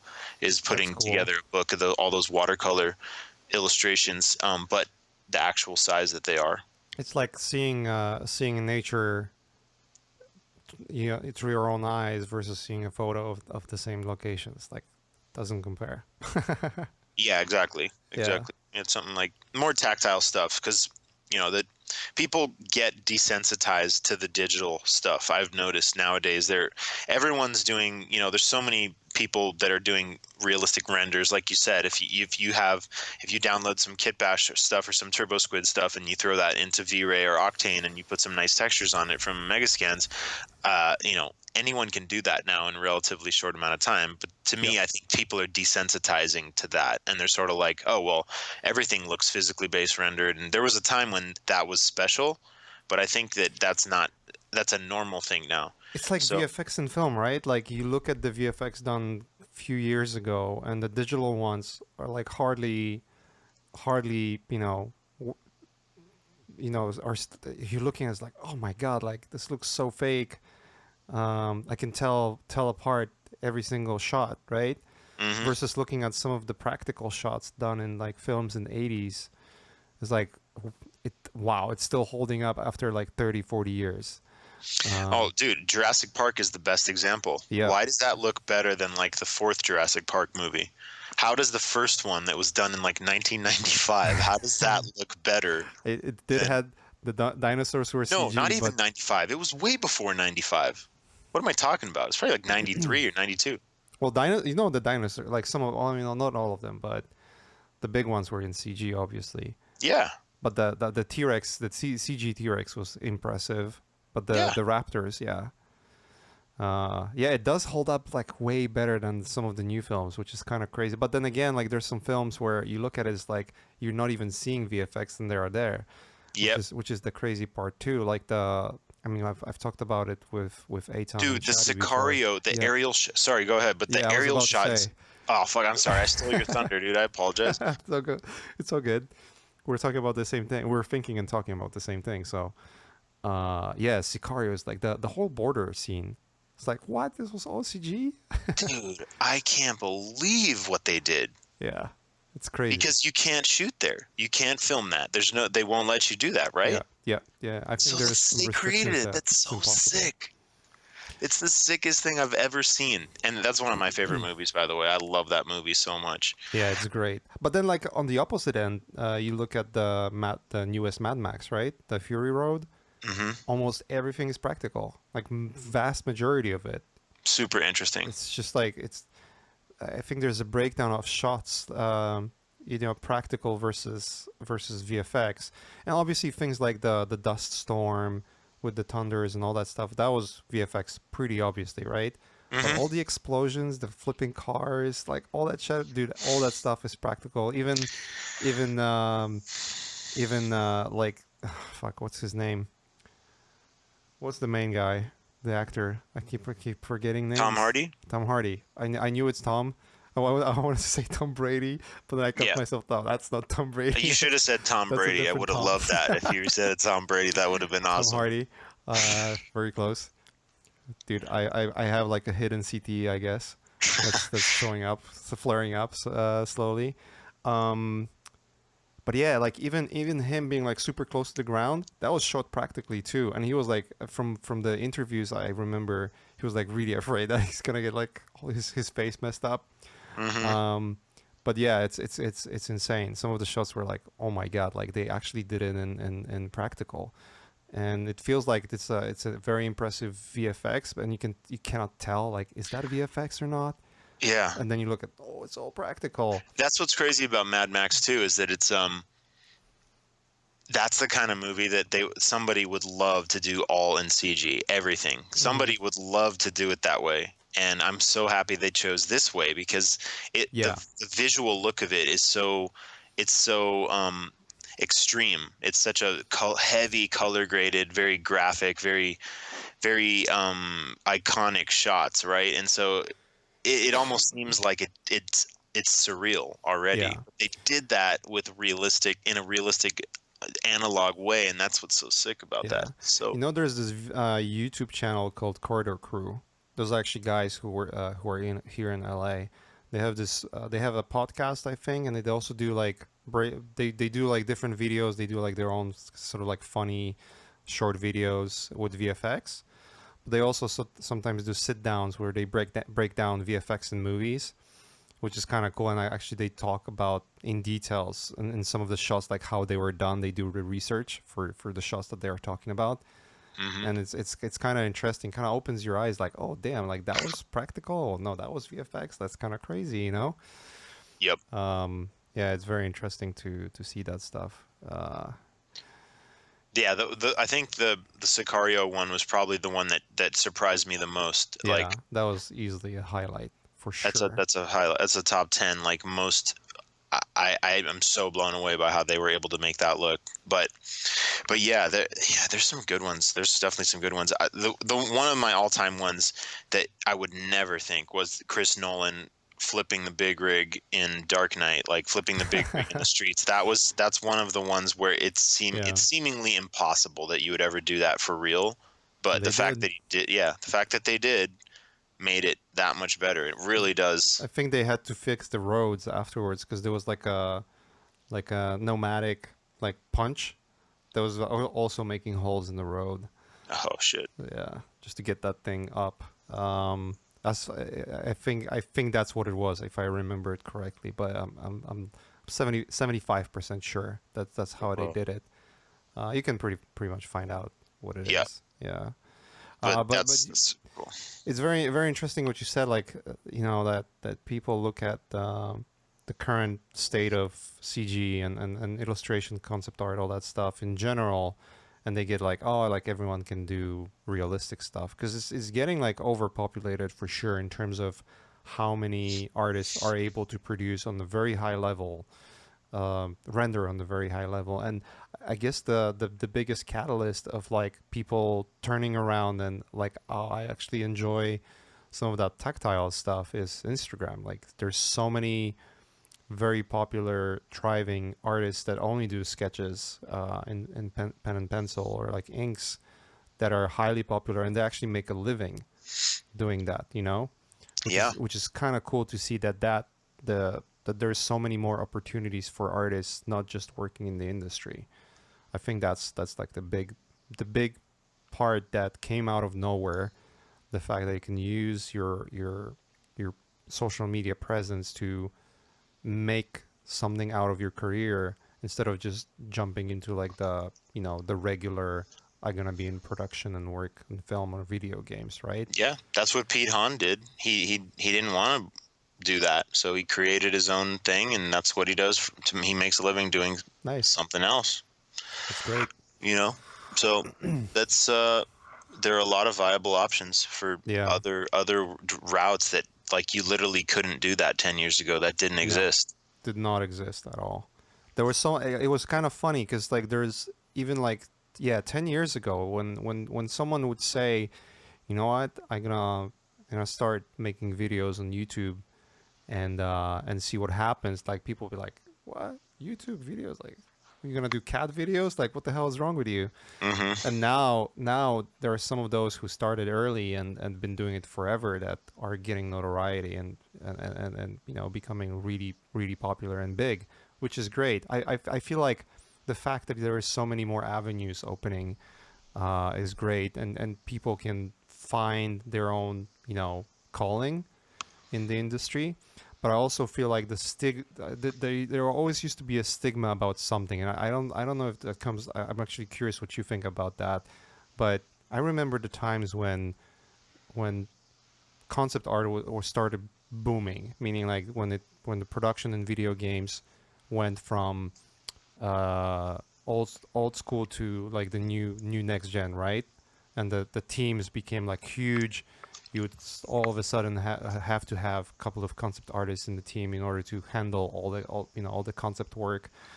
Um, and the most frowned upon thing was, hey, like you're using photo, that's cheating. you know like people would just like ostracize you for doing that, and then I love that. That's a and then someone hilarious and one. then someone found out that the best in the industry are doing it anyways, right? And then it kind of like went away. And I feel that it's the same with like I gonna make a living, posting on Instagram or something. I feel like even a couple of years ago that was like, what? Eh? You're not want to work in films? Like, what's wrong with you? Yeah, I think it's that's dude, it's everything's changed. yeah Yeah.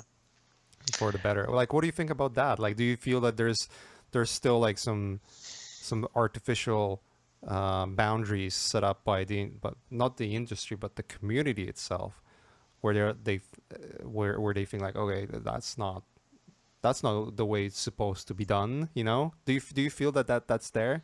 Like I don't I see it popping up here and there, but it's usually coming from people that are in the not in the right mindset, let's put it this Hmm. way. But I'm curious what Or your purists or yeah. traditionalists or something. Yeah, I mean, there's so little of that left. I unfortunately feel that some people that teach are still saying stuff like that, and I Mm, feel like that's pretty dangerous to give young people that are like the only stuff like that that I've heard has been from someone teaching that, mm, like someone holding on to it from like that's kind of old school and they like to do the old school way, and that's all fine and good. I'm not knocking that at all, but I yeah. am knocking when people telling students this is, shutting down ways of working and saying this is the way you should do it. Don't do it this way because that's cheating. I feel like you're doing them a huge disservice by saying that because that's totally not true. Yeah. That's your opinion. That's one person's opinion. That's not a fact. That's just what you think, and you're shutting down someone's possibilities or open mindedness by discouraging them to do that. And I think that doesn't, just because you don't like that that is the way people work, that doesn't have anything to do with whether or not it's relevant. That's a totally different thing. So anyway, I feel like that has largely gone away. I'm trying to think of things that are like considered to be like how, like you said before, like when people used to say photos were cheating. I don't know. I can't imagine anyone saying that right now. Yeah. It's just like, That's doing what? concept art. If you're a fine artist, look, if you're a fine Mr. artist, Concept Art? even if you're a fine artist, I feel like who are you to say that something is cheating? Like, dude, stay in your lane. That's your thing. You do whatever you want to do. I'm going to do what I want to do. It Yeah. doesn't affect you how I want to work. Why do you care how someone else wants to work? It doesn't matter. That's Yeah. literally the opposite of art. Like, who cares how they're doing it? Let's let them do it. You know, to me, that's a very weird mentality. At least maybe 20 years ago, but I mean, now it's a very weird mentality to think about that. Right. I I think don't you know. quickly realize working in like if you work in the industry, but even if you're just being online, right? You quickly realize that there's more to it. And like especially if you work in film and video games, like all your prejudice goes away because like guess what? The only thing that they really care about is the final result. They Yeah, don't care how you got there. That doesn't really matter if you are a purist or not. That's not the point of why they're hiring you. Like they are paying money to get results, and that's what you need to deliver. What are you gonna do in one way or another? Nobody cares. What matters is like how quick you can get there and get the quality that is being expected, right? yeah, That's the only measurements that the companies that hire artists to work for them really have. There's nothing else really out there, unless it's like some weird, you know, startup or something that they have some crazy um, ideas about how things are supposed to be run in order to create a specific image for the company. I could understand that you would have then special boundaries that you need to follow, but that's the identity of the company, right? mm-hmm. But that's more rare and different. But even if you work, if you do, if the work the kind of work you want to do is being an online persona and have your art speak for you online and make a living out of that. Like sometimes it doesn't matter if your art is on the highest level or not, because what else is really important in that equation is like how entertaining are you as well, and how is your presentation? Is it affecting a lot of people or not? You know, what the kind of vibe you're giving, and what people are getting hooked on when they check your profile. Mm-hmm. That's it almost becomes as important as the quality of your art, like the entertainment aspect of it. I've seen profiles of I've seen YouTube channels that if you grab an art that those artists do on the channel and compare it to anything, like literally close your eyes, open ArtStation, and just randomly point the finger on the screen, and that's the art that you're gonna compare it to. That random image is like vastly better than what they are presenting, right? And you're like, Yeah. how on earth this channel has 1 million followers? You're like asking like, there's no way, there's no way. And then you start watching. It's like, oh, this guy is funny as hell, Mm-hmm. right? And he makes it that you want to draw. Like he makes you watch it, and he breaks down everything in a way that you want to pick up a pencil and draw, even if you don't like the art. You know? Yeah. So there's aspects that a purist would say like, fuck, oh my god, no way, right? Mm-hmm. But then you look at the other aspects and you start to realize like there's more to it. There's like certain, it's like artists in business, right? Artists unfortunately tend to be very narrow-headed when it comes to like purism, and I think that's what a lot of those prejudices and barriers stem from. Just the rigidity of how you view the world. I mean, I agree with you. It's going away. And I'm pretty happy about that as well. That people are like more open minded when it comes to that. But yeah, Why would you intentionally put restrictions on something that's about creativity? I don't know. Why would you put limitations on yourself when there, trust me, there are plenty of limitations out there when you're working on concept art. They're going to limit you plenty. You don't need to Yeah. then also limit yourself. That's the dumbest thing I've ever heard. I mean, I understand legal limitations. Like there's certain things you should not do. Just like even just looking at the copyright issue, right? Like you don't want to steal. Like you don't want to grab someone else's work and oh, that's mine Oh, now. well, okay, you're right. That's the one caveat. Right. There's Obviously, there's certain rules that plagiarize. That's a right. big one. Yeah, there's certain rules. I think who was it? It was Chris Doe quoting someone else, I think. And for those who don't know, Chris Doe, he's the founder of the Blind company, not the blind that sells blinds. It's just the VFX commercial company. But he also has a growing large YouTube channel, which is kind of cool. Like I've watched some of the videos that he does. Pretty very informative, very cool. But he was quoting someone, and he said he was saying something along the lines that stealing from one person is bad. Stealing from a lot of people is good. You know, like that's if Interesting. because like if you think about it, the way you work, right? The way you pick up a pen and start combining things, you've learned it from someone, right? That's someone else's uh, workflow. It's not yours. Like you're technically quote unquote stealing that workflow, right? Sure. You're grabbing parts of textures from photos, right? You photo bashing. Technically, you could think that that's stealing, but that's the derivative work. You're taking something and changing it vastly enough that becomes something else all of a sudden, and it's the process of how you're doing it that's making it yours, right? So there's Yeah. certain elements that you like. Oh, like you search for references for colors. I really like the colors of that film. I want to do it for my image. Technically, you're copying someone else's creative decision, but it's not the wholesome of the thing. Like it's not like I'm gonna one-on-one copy and claim it's mine. No, I'm gonna borrow from different sources, and there's going to be enough sources that on the surface of itself it's confusing, and unless I stitch it together in a way that I think works best, it's not gonna be anything. And the fact that you're stitching things together in a creative way, that becomes a derivative new work that is yours specifically. And I think that's what this quote, or the butchery of the quote that I've done stands for.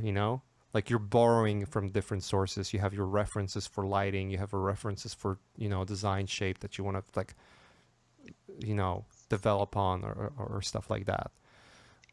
Versus like, oh, I'm just gonna grab someone else's image and claim it's mine, which happens. That's the crazy part. Like it happens, and Dude, it's just annoying.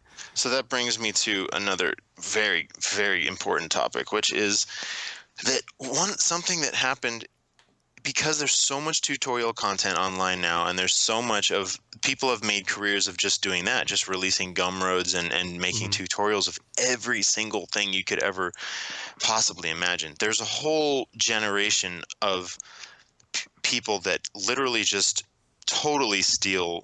Like someone gives like they does it do a demo of a process of something on a gumroad or a Hmm. tutorial or whatever, or even just they say what the process was, and people literally like not only take the exact process, which is fine because you're putting it out there so that you're Yeah. saying people can do it.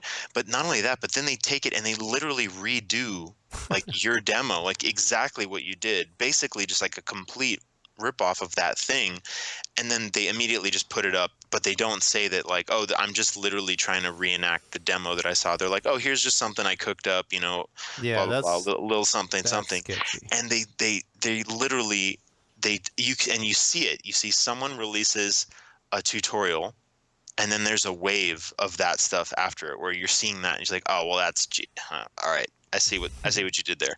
Like it's it's 90% plagiarism. It's okay, technically you made a new thing, but It's it's not pretty like, iffy. to say the least. It's completely unoriginal, and frankly, that's not gonna get you anywhere. I guess that's like the most polite way to put it. Like doing an exact copy of something, you're just gonna get really good at doing that, doing copies of exact things, and that's about it. The moment someone asks you to do changes, you're gonna be helpless if that happens, right? So imagine someone takes the workflow and redo the tutorial to become like it becomes an image, right? And they're like, "Oh my god, I came up with this awesome shit. Check it out." And then they get hired, and then the client says, "I love this stuff. Now create this." There's no tutorial for it. You know what I mean? Yeah. Yeah. That's where the that's I think I know it's annoying. It's as annoying as people just grabbing your stuff and selling it on eBay. like Yep. literally just printing it and selling it on eBay because it feels that that's cool.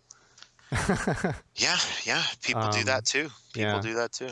one of the reasons why I'm never gonna release 4K images unless I don't care enough about the image. It's just like I've seen my stuff on eBay so many times. It's like no way, Hmm. because people can just like literally take like 4K image. You can make legit prints out Yeah, of, right? yeah. Yeah, You can even make that larger and have very little image loss. Like for you can make it a bit bigger, and it's not going to yeah, really look too different at all. yeah. Yeah, dude. I've people have It's sent me annoying. links to stuff before, and like sites like just sites that have so many people's stuff on it that people have ripped, or they're just selling PSDs, or I don't even know, man. Some of it was just like, where did you Oh, get dude, this? Where did you I get all saw this stuff? I saw gumroads and courses that are sold, right? Like let's say you're selling a course, someone takes the files, puts their own name on top of it, and sell it as their own. I've seen that, legit, and that's not even the same person. It's like, It's pretty gangster. yeah, it's very gangster. I guess you can do everything in China. Yeah, yeah, I guess so. I don't Yeah, know. I don't know what the restrictions are, no. but I do know If you go on I've seen torrent, there's some. just so much of that shit. It's annoying because it literally takes away from takes away food from artists, you know, desks basically. That's what it is. But yeah, I think that the plagiarism thing has gotten way worse. I guess what I was getting at before is the plagiarism thing has gotten a lot worse because there's so much of this content out there, and in Mm. the old days that was a lot harder to get this information. So, Yeah, and just Noman even to get the source right. Noman had some videos out, and that was pretty much it. It wasn't and the tutorial thing wasn't such a thing until Gumroad came out. Like it Yeah, really exploded the whole thing, and then people will, like I said, they'll take an image that they like, that an image that goes viral, or an image that gets really good response on social media, whatever it is, and then you'll see versions, other people doing the same exact thing, like literally yeah, ripping palette color picking it, and it's the same exact image. Basically, just a little worse yeah, it's no in way, quality. usually like a way worse version of Yeah, it, but it's just um that bums me out, man. That kind of bums me out because it's yeah. like I wonder if it's gonna go away or escalate. It's kind of might be a interesting phase. subject. Yeah, who Might knows? just be a phase, or it might just be something that is just in people's nature. Like it's very easy to write off what someone else did and had to come up with. It's very easy to like literally Yeah, take that and with the intention of writing on that the momentum that image had, or whatever, why that's popular. I don't know. I think that's always just gonna, certain people will always do that kind of thing. But that's why I think doing an investment in yourself, where like let's say I don't know, it's not for everyone, but let's say if you wanna do social media, right? Just become you create social media uh, following for yourself because you want to build a business around yourself. I think that's one of the reasons.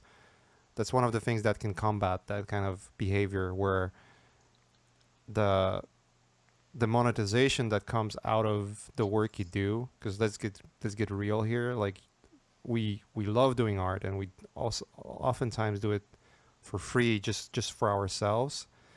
But you also want to make money doing that, right? yeah, That's the whole point. Like you want to make a living, and sometimes you want to make a good living. There's some artists that are killing it enough that they make a really good living doing that. But if you build a business around yourself, you can make a good living, and it's very difficult to plagiarize because that becomes you. It's like, when you go on Instagram and there's a lot of those daily images done, like 3D images. We all know it's who started it. It was Beeple. Like Beefel's crazy, dude. Beeple, and you can try doing the stuff like he does, and there's gonna be an army of people that's just gonna call you out, like, oh, that's Beeple. Uh-huh. You're just trying Beeple, because like a lot of people just copy and they don't want to do their own, you know, something for themselves.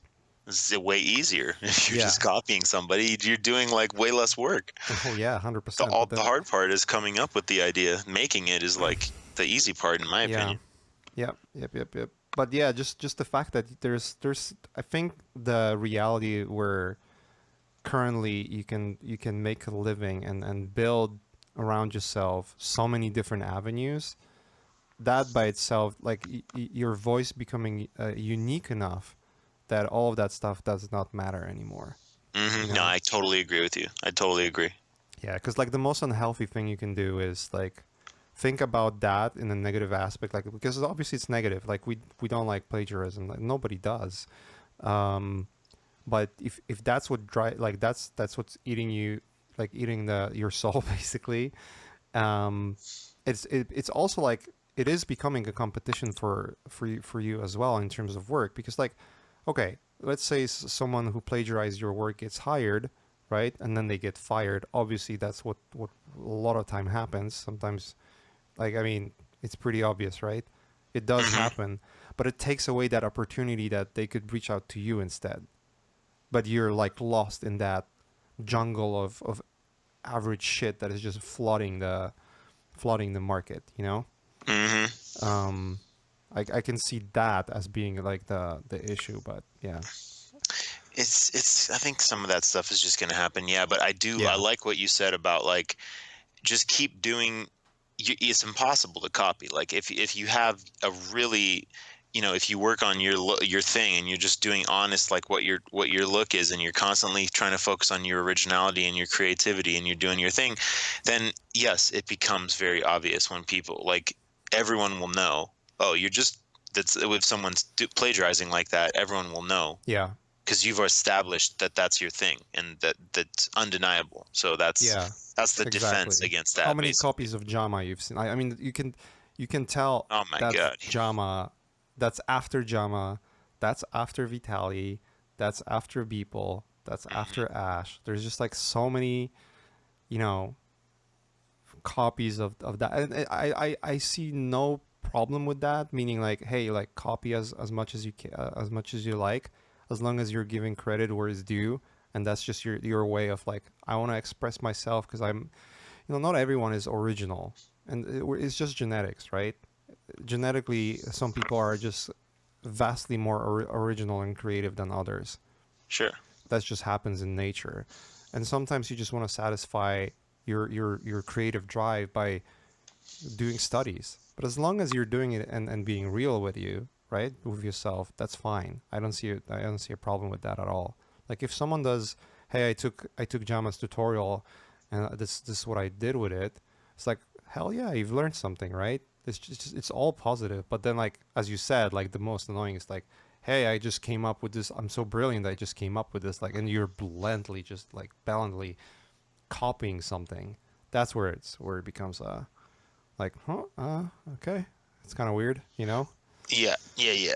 It's Yeah. crazy, man. That's I don't know. That's yeah, that's I think also with artists, I think that's just the thing. That's just something that you're gonna there's like you said, I think that that is definitely a fair point as well. Some people are gonna be more inclined to do that because maybe they don't enjoy coming up with the idea, or they rather render it, but they don't really like coming up with the design part of it. Other Yeah. people, they don't care about the rendering. They're more about like, all I care about is coming up with new ideas and cool ideas, and how it's rendered doesn't really matter. Like that's both are, I guess, fair.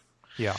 But I think everyone's capable of doing some research and coming up with something that is a mixture of your favorite things rather than a plagiarized copy of one person's Yeah. specific thing. I think everyone's capable of that, no matter what. If you're going to be an art, if you want to be an artist, everybody can put the work in. I think it might be partially be laziness. Like it's not that maybe they couldn't. It's just that you don't want to spend the time. Yeah. Maybe I don't know.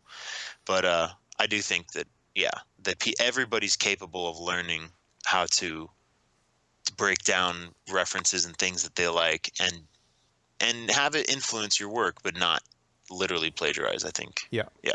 100%. I agree with that. Yeah. Let's end this on a more upbeat note. What do you think about the Oscars? Because we're actually they were happening tonight. Yeah, I'm happy for the movies that won. I feel like a lot of them really deserve, especially the 1917, of course. Yeah. I think being one of them, where I think they just deserved. I mean, they just hit the nail on the head with the look of that movie, everything. It's just you know That's that undeniable look of Roger Deakins. You know, Yeah, that's I when you think that. see a movie. I think that's Roger Deakins. When you see a movie, like I'm pretty sure that's Roger Deakins. Hmm. Like you can tell he has a specific look of his films. Yeah, 1917 was just so beautiful. Crazy, crazy looking movie. I mean, you Yeah. could tell even from the first trailer, it was just like, oh my God, that's going to be so good. You could tell right off the bat. Yeah. But yeah, I'm happy for all those people. I think it's interesting to see the politics side versus the what movies win. But I think that was one, the Once Upon what the Hollywood movie, Tarantino's movie, Once Upon a Time in Hollywood. Once Upon a Time Hollywood. That was another one that was like an interesting an interesting take on that theme, for sure. He's always Yeah. doing something crazy. And But Joker. and Joker was so good, dude. So Yeah. good. I love that movie. It's That probably the movie best was movie of so last year. impressive. Yeah, that was one of my favorites for Yeah, sure. what's your top five? Like, well, maybe not top three of last year. If you Oh, would list three most important movies that happened last year for you. last year, Yeah, 2000. I mean, 2019. obviously 2019, because I don't think there is anything that came out this year just yet, right? I mean, Yeah, there's I guess. pretty a few, I but mean, 1917. mm-hmm. Didn't that come out after New Year's, or did that come No, out? no, that came out last year. Oh, it did. Okay, well, Yeah, that would be one. For some reason, I thought that came out like after in January sometime. I guess not. Um, yeah, that would be one of them. I think Joker is another one too. The reason why Joker is because comic book movies, especially the DC ones, a lot of them have been a certain way, and just maybe they're hit or miss. Some of them are mm-hmm. really good, and some of them are miss. But Mostly Joker miss. mostly miss. But Joker really took it in another direction, and in a really serious like It was a really direction. heavy film. It was a Really really heavy. heavy movie, but it dealt with the heavy stuff not just by in a more honest and a more like relatable, personal kind of way that I thought was like a deeper look into that kind of a world. And maybe it's only possible with a character like Joker. It might not be possible with other characters, but there was a real like humanity and a relatability to Yeah, the mental, like they're really going deep into the mental part of it, yeah. where they I rarely love that do part that. about it. Like the fact that the Joker character is not just a Joker character. It's a real person, and Mhm. you see the development, the mental development of that person, and how I mean, spoiler alert. Obviously, that's happened last year. If you didn't watch it, fuck you. um, but yeah, just the whole character arc, and the fact that you can somewhat relate to the character in one way or another, or at least if not that, understand the decision making, because They're it's so human. they're It, very human, yeah. and they stem from something, and then give you like a more eavesdrop of like what mental illness issue really is. Because I think that's one of the things that a lot of movies don't get right. Crazy person is a crazy person. That's about it, right? And this is the first movie that actually looks to an issue through like the more, you know, through a better lens. Let's put it this way. Yeah, 1917 for sure. Did you see The Gnarly, King? dude. Oh, dude, The King was a good one, man. That was another one where I could have That went sworn under the Deacon. radar. Like It I don't. looked like a Deacon's film, like No, the way it was shot. that was someone else. That was I know, I can't remember the name of that cinematographer, but definitely similar look, but damn, again, the trailer made that look so good, and when I watched it probably two or three times already, just because the shots are so good, and I just love the acting. I love everything about it. I think it's oh, just a great acting was story. amazing. Acting was. I mean, I don't think it was a movie that would win an Oscar, No, no, in terms of like the best picture, but it definitely had. Oh my god, the acting was amazing.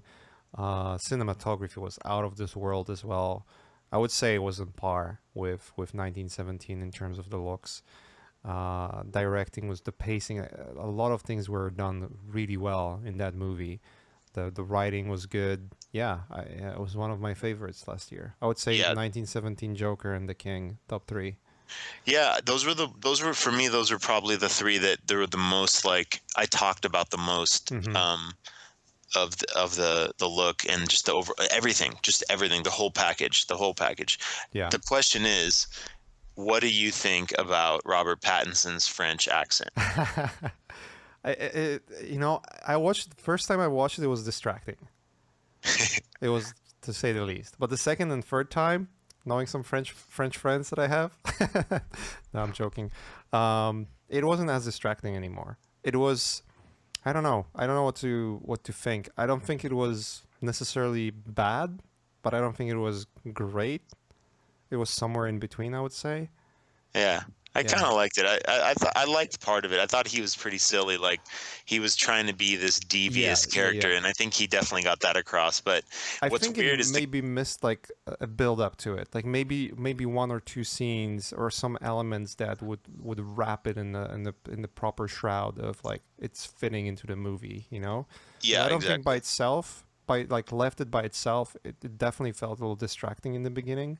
Yeah, yeah, yeah, But it's something that I can see that could easily be fixed. I mean, that's my very personal opinion that it could as well sit in the film. It was maybe like one or two scenes that kind of build up to it, or yeah, or give a little more context. Like maybe some hint that there's this crazy person out there in the beginning, like or somewhere in the movies that you're watching is like, oh, gives you a hint that there's this character, eccentric character, and once you meet him, it's like, okay, that makes sense. You were about to say something though. yeah. No, I hear what you're saying. I think, yeah, he's this devious, crazy king who is taunting the king. Oh, right. What I was gonna say is what's weird is that Pattinson is English playing a French person, and the main kid is French playing an English person. So they're each doing each other's accents basically. But That's acting for you there.